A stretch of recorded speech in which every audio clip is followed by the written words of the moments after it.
Let's take a few minutes to look at how an adaptive organization approaches its structure.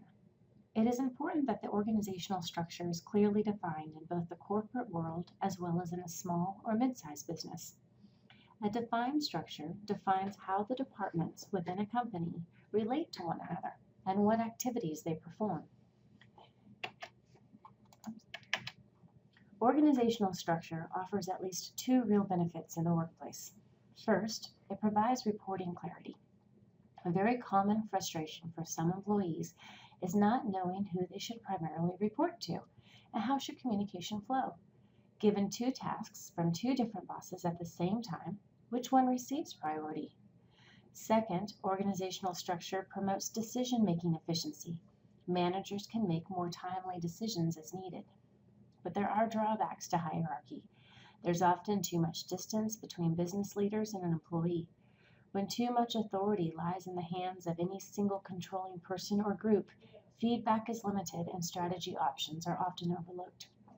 This can also open the door to corruption. In addition, there's often less teamwork in the structure and limited departmental interaction. Eric Devaney creates some nice visuals to discuss the merits of various organizational structures. In this slide, you see an example of mechanistic and organizational structures.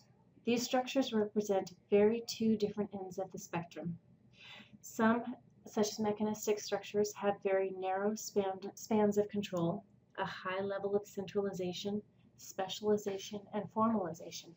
And they're very rigid by departmental chain of command. The chain of command is very clear. It could be long, it could be short, but people know where they stand. On the other hand, organic structures, which are often called flat structures, are typified by wide spans of control, decentralization, low specialization and formalization, and loose departmentalization. Unfortunately, in an organic structure, the chain of command, whether long or short, can sometimes be difficult to decipher. We often see organic structures in small businesses or mid-sized family-owned businesses. These structures may have started small, but with only a few employees who wore many hats and performed a wide variety of tasks. There was never a need to clearly define who did what tasks and who supported who, because the work started in a very collaborative and flexible way. But as these organizations grew, new employees were added, and this structure lends itself to quite a bit of confusion, potential conflict, and significant inefficiencies. When looking at organizational structures, the functional structure is the most common. The functional structure organizes groups based on a common job functions. In this example, you see the marketing, sales, and service departments comprise their own departments. These departments all report to the CEO at the top. The employees typically know their department really, really well. And the drawback to this is that if you work in marketing, you might not have a good grasp on what's going on in the services department. I'm sure you can think of times when a salesman promised you the world without having any idea of what he was promising could really be done. Let's look at a car dealership for an example of how this structure can create conflicts and inefficiencies. A potential customer wants to buy a new car. Unfortunately, the car has a minor dent in the door panel. The salesman, who wants to make the sale to meet the demands of his department, assumes and promises the dent can be easily fixed in the service department. The consumer buys the car, and when driving it over to the service department, who has its own department structure, discovers the dent cannot be easily fixed, and the repair is not a complimentary service. In this example, the lack of communication between the two departments resulted in poor customer service. Both departments had their own budgets and target markets. The sales department's goal is to make a profit by selling a car, while the service department's goal is to make a profit by repairing a car. An alternate structure is divisional. You can think of a divisional organizational structure as a structure that comprises of multiple smaller functional structures. In this case, a product-based divisional structure. Each division within the organization is dedicated to a particular product line. You see this type of structure in the Washington, D.C. area, where businesses rely on government defense contracts. Think of a company such as Boeing, who has individual departments focusing on a specific type of airplane. The problem with this type of structure from an employment perspective is that if the government contract that supports your entire piece of the organization is not renewed, you won't necessarily find a lateral movement within the company, as your job is duplicate job to other areas in the organization. Excuse me. In corporations with a larger geographical base, such as an international business, you will often see an organizational structure based on region. This geographical structure is common in the domestic pharmaceutical field. Pfizer divides its employees based on different sales regions, and each region will have its own sales, marketing, and service departments. You also see this structure internationally in the auto industry. Each division markets different variations of their products. They have their own sales division and service division. The challenge found in this organizational structure is that the corporation becomes very decentralized. Each division is likely to develop its own culture, common practice, and goals. Since divisions are not located near corporate headquarters, the corporation can lack autonomy. Here is an example of the process-based structure. Process-based organizational structures are designed around the end-to-end flow of different processes. So in this example, you have research development, customer acquisition, and order fulfillment.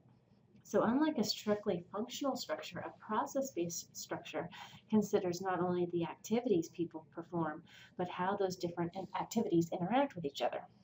In order to fully understand this example, you need to really look from left to right. The customer acquisition process can't start until you have a fully developed product to sell.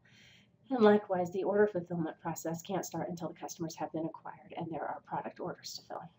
A real-life example of this type of structure would be a company who provides a customized product. I was thinking of a large company that works with prefabricated custom homes. They won't start making the home until the customer requests it, and the customer can't be found until they have a model to show.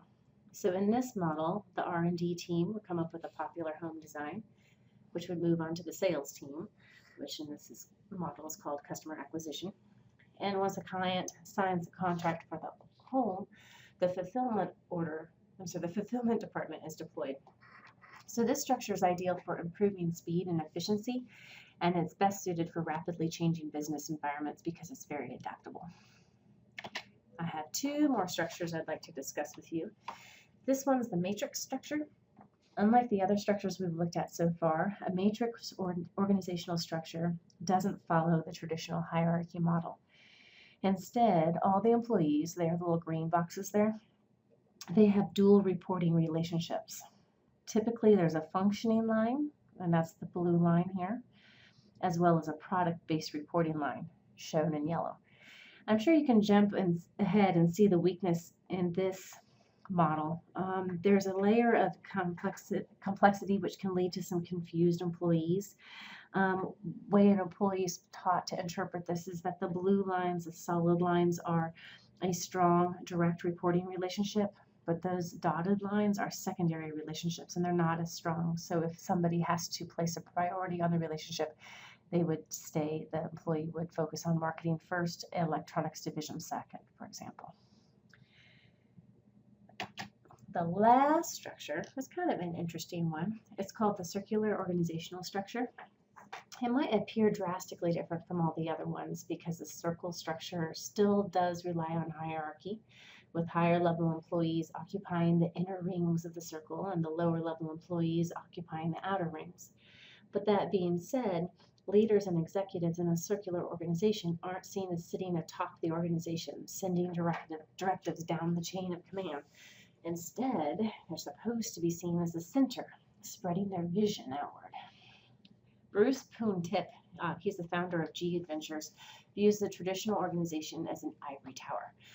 And he feels that this style no longer engages today's employees. Employees perform best in a structure that's more social and engaging, and that's what the circular structure offers. From an ideological perspective, a circular structure is meant to promote communication and free flow of information between different parts of the organization. Leadership is kept at the center of all the decisions. You can see the executives there in the center, but there's enough freedom among employees to sustain innovation. One company that embraces a circular structure is Zappos. In 2014, Zappos eliminated the role of all managers. They said they were getting rid of all their managers. They weren't actually getting rid of the managers, but they were getting rid of the title. They were trying to move away from the corporate structure of hierarchy. They felt that bureaucracy was in the way of their company's ability to adapt to change. So the circular structure that they are using, and I can't remember the name of it right now, but it's a series of overlapping kind of self-governing circles. And the theory is that it gives employees more of a voice in how the company operates. Seems to be popular because a couple other companies are starting to adapt the trend, like Twitter. Whenever you have a big change in corporate structure, like what Zappos did, you usually start small. So Zappos started with 10% of its employees, and by the end of a 12 to 18-month period, it was going to transition the entire workforce to the new structure. I'd like you to take a few minutes and think of the type of organizational structure that would be a best fit for you and your work style. And also consider if your perspective would change if you were in management versus an entry-level employee. Thanks for listening.